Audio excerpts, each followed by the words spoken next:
Hello, everybody. I'm Preston Buchanan. Today, I'll be talking to you about police brutality as my social issue, which is a huge problem we have in America. And to start, I like to share some personal anecdotes of when I've had to deal with these situations where police abuse their power with myself. I've dealt with many times. I'm from St. Louis, Missouri, which is where um, basically where Ferguson, Missouri is, where the Mike Brown scandal was, where the officers were clearly seen trying to go after African Americans, and we'll get into that later. But so personal anecdotes. I one night, summer of 2018, I was coming home from a baseball game with my friends. I got home around 2 in the morning, and I was very tired, so I just kind of sat in my car on the driveway and dozed off. And I was woke up to banging on my window, light shining in my face. I'm confused what's going on. And it's an officer yelling at me. I roll the window down and he says, "What are you doing here?" Like I didn't live there. This is predominantly white neighborhood, so they would start out with an assumption. So I kind of knew where this was going to go. I told him, "Officer, I'm at home. It's my driveway. I just dozed off in the driveway a little bit ago, but I live here." So thinking that would be enough, he tells me, "Let me see your license or registration." I have to show him, so I show him that, and he still asks me to get out the car. As soon as I get out the car, I noticed another officer there, shining his light on me too. Cars, both with the lights on in my driveway, and they accused me of being drunk or intoxicated. I clearly wasn't. Clearly, I was communicating with no problem. So, but they just kept getting at it, trying to maybe find something on me. So after a little bit of the officer just yells at me like, "We know you're drunk. Just admit it." Just I tell him, "Sorry, officer, I haven't drunk anything tonight. I'm sober, and he knows this." So after a while of doing this and knowing I'm at home too, the officer that initially knocked on my window says, "Okay, we're gonna watch you walk inside, and then we'll walk away. We'll leave." So I thank God that I was allowed to get out that situation, because a lot of young black men in those situations were they don't get out of. I was thinking, would I be on the news tomorrow, and was scared for my life, which is not what you want when you're dealing with police officers. So and they let me.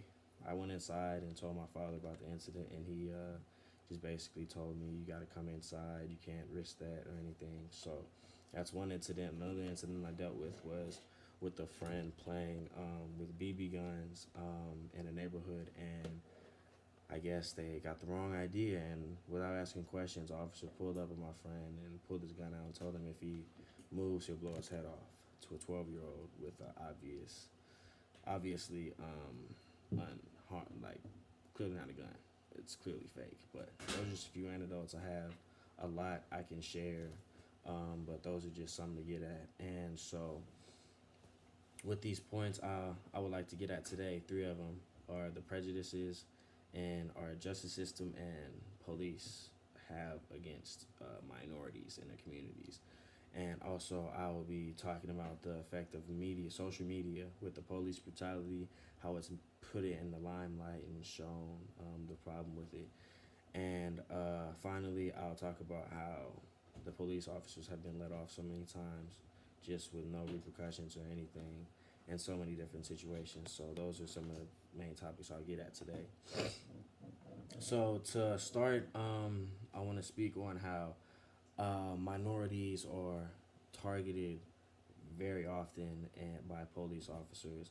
And actually, in the past, 2019, there was 1,099 fatal shootings that killed somebody, and of those 1,099, 24% were African Americans, and 13% of the U.S. is African Americans. So of that 24% of the 1,099, it was African Americans. If you do that math, it shows that it's kind of leaning towards they kill a lot more African Americans.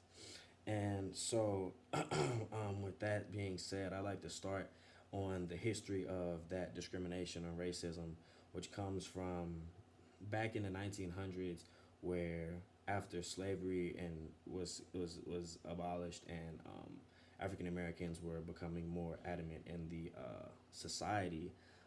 The Great Migration, which happened around like 1950s, had a lot of African Americans going up to the north to just live rather than moving from the south where they were enslaved. So that caused a little cause for police officers not to know how to handle that. They've never seen African Americans within their community, so clearly racism was still a problem. So they kind of just messed with black people a lot more because they weren't from there initially. So, and it just kind of built up from there. So officers all around seeing African Americans are going to mess with them typically. And that's just a problem within a society. Racism is a huge problem, which Martin Luther King addresses. Oh, and also the Great Migration is from my Britannica source, which I found that the Great Migration was a big reason for the start of police brutality towards African Americans.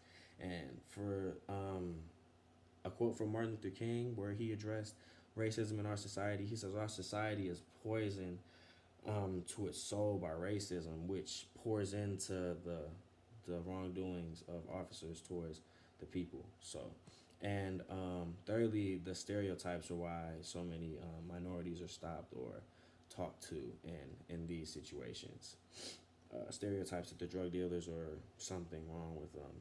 So, and my next point, social media has allowed for us to see this on the news, actual videos of people being killed, and these wrongdoings. Just literally, we can see them. It's clear. There's evidence that this happened, and some examples would be like Mike Brown, where there was no video evidence that was very clear, but we have other situations where it's Terrence Crutcher, where we clearly see him walking towards the officer with his hands up. He's being shot down many times. She was acquitted of that. She didn't get any. She was let go. And now that we are aware of these problems, we have riots, and these riots and looting cause for damage to the communities. But there's just the people mad about these situations. And for my last point, we must punish these officers because they're clearly in the wrong. They were served to help the people, but they're really just killing us and making them feel unsafe. And this would help decrease police brutality because they would know that they can't continue to do this or they'll be fired or put to jail. And this would help because they would help them to cover up their actions and be smarter about these situations, even if they are racist. And to conclude, police brutality is evident and it must be stopped. And if we don't do anything, nothing will change. And we need to punish these officers for what they will do.